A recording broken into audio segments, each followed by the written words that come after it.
Today we're going to change out the sediment filter on the Ideal H2O 600 and 1200 gallon per day reverse osmosis systems.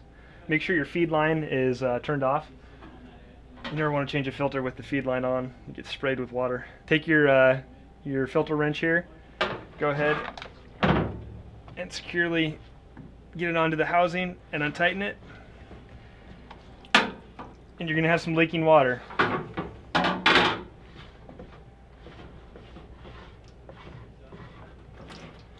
Go ahead and set the system down.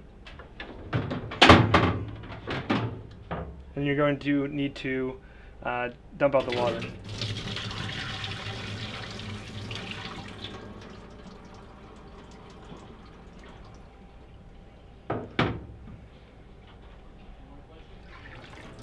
Now we're going to insert the new sediment filter. A little more water.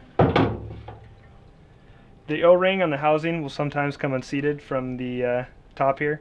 If you want to go ahead and just reseat it. We'll put our new sediment filter. We're going to screw it back into the main body.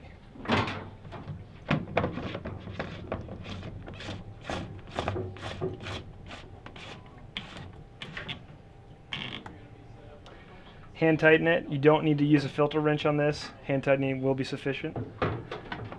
And you should be good to go.